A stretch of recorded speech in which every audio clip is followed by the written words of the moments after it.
হুগলির আরামবাগে বন বিভাগের উদ্যোগে পালিত হচ্ছে বন মহোৎসব। এই উৎসব বৃক্ষরোপণ এবং পরিবেশ সচেতনতামূলক বিভিন্ন কর্মসূচি মাধ্যমে পালিত হচ্ছে। বন মহোৎসব, যা গাছের উৎসব নামেও পরিচিত, বৃক্ষরোপণ কর্মসূচি পরিবেশ সুরক্ষার একটি গুরুত্বপূর্ণ অঙ্গ। বৃক্ষরোপণের পাশাপাশি পরিবেশ সুরক্ষার গুরুত্ব নিয়ে আলোচনা সভা, সচেতনতামূলক প্রচারের আয়োজন করেন বন বিভাগের আধিকারিকরা। আরামবাগ মহকুমা বন বিভাগের উদ্যোগে বৃহস্পতিবার গোঘাট ১ নম্বর ব্লকের গোপীনাথপুর প্রাইমারি স্কুলে এই বন মহোৎসবের পালন করা হয়। এই উপলক্ষে আয়োজিত বিশেষ অনুষ্ঠানে বৃক্ষরোপণের পাশাপাশি পরিবেশ সচেতন করতে নানা কর্মসূচি নেওয়া হয়। উপস্থিত ছিলেন আরামবাগের রেঞ্জার আশরাফুল ইসলাম, ডিএফও প্রদীপ ঘোষ, গোঘাট ১ নম্বর পঞ্চায়েত সমিতির বন ও ভূমি কর্মাধ্যক্ষ সঞ্জয় খান, স্থানীয় শিক্ষক শিক্ষিকা ও বিশিষ্টজনেরা। প্রভাত ফেরির মাধ্যমে দিনের সূচনা হয়। এই অনুষ্ঠানে অংশগ্রহণ করে গোপীনাথপুর প্রাইমারি স্কুলের পড়ুয়ারা।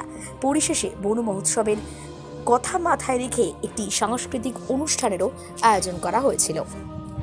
আমরা সারা বছরে এই একটা সময় আমরা গাছ লাগাই, প্রকৃতির দিকে আমরা খেয়াল দেওয়ার একটা বাধ্যতামূলক নিয়ম সরকার করে দিয়েছে। এই সময় আজকে আমরা আরামবাগ ফরেস্ট রেঞ্জার আশরাফুল সাহেবের উদ্যোগে আমার এখানে 4টে এফএমসি আছে, তাদের ব্যবস্থাপনা এবং গোপীনাথপুর স্কুলের যে শিক্ষক মহাশয় এবং পরিচালন কমিটি, এদের উদ্যোগে আজকে এখানে আমরা সকালবেলা প্রভাত তৈরি করেছি, বৃক্ষরোপণ করেছি। আমাদের ডিএফও সাহেব আসছেন। আমরা আজকের দিনটা বন মহোৎসব দিবস হিসাবে আমরা গোঘাট ১ নম্বর ব্লকের আজকে গোপীনাথপুর স্কুলে আমরা এখানে বৃক্ষরোপণ এবং নানা রকম সচেতনতামূলক অনুষ্ঠানের মধ্য দিয়ে আমরা এই দিনটিকে পালন করছি। প্রত্যেকটা মানুষকে সচেতন হতে হবে, আগামী পরিবেশ যেন সুস্থ থাকে, ভবিষ্যৎ প্রজন্মের জন্য আমরা যেন পৃথিবীকে বাসযোগ্য করে তুলতে পারি, তার জন্য আমাদের এই বৃক্ষরোপণ কর্মসূচি। 14 থেকে 20 জুলাই আমাদের সারা পশ্চিমবাংলা ব্যাপী আমাদের সরকারের উদ্যোগে, রাজ্য সরকারের উদ্যোগে আমরা বন মহোৎসব পালন করি, মানুষের মধ্যে সচেতনতা বৃদ্ধির জন্য, পরিবেশকে রক্ষার জন্য। তো গত 15 তারিখ আমাদের হুগলি জেলার অনুষ্ঠান সিঙ্গুরে অনুষ্ঠিত হয়েছে, বন মহোৎসবের জেলার অনুষ্ঠান। এবং আজকে 17 তারিখ আমরা আরামবাগ রেঞ্জের পক্ষ থেকে আমাদের এই ভাদুর বনাঞ্চলে গোপীনাথপুর প্রাথমিক বিদ্যালয়কে আমরা বেছে নিয়েছি।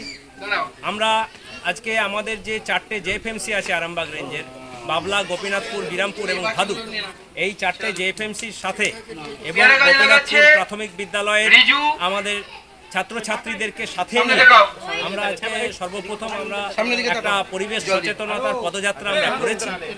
এবং তারপরে আনুষ্ঠানিকভাবে আমরা গোপীনাথপুর প্রাথমিক বিদ্যালয়ের যে প্রাঙ্গণ আছে সেখানে আমরা চারা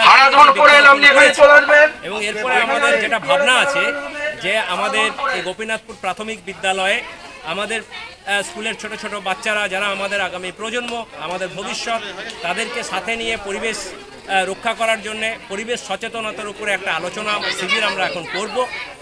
আমাদের জন্য মাঝে এর জন্য আমাদের গোঘাট 1 ব্লকের বনভূমির কর্মাধ্যক্ষ মহাশয় আছেন এবং আমাদের বিভাগীয় বনাধিকারী হাওড়া বন বিভাগ, তিনিও এসে পৌঁছাবেন। আমরা সর্বতোভাবে সবাইকে সাথে নিয়ে আজকের দিনটায় আমরা বন মহোৎসবকে উৎসর্গ করতে চাই এবং আমরা এইভাবে আমাদের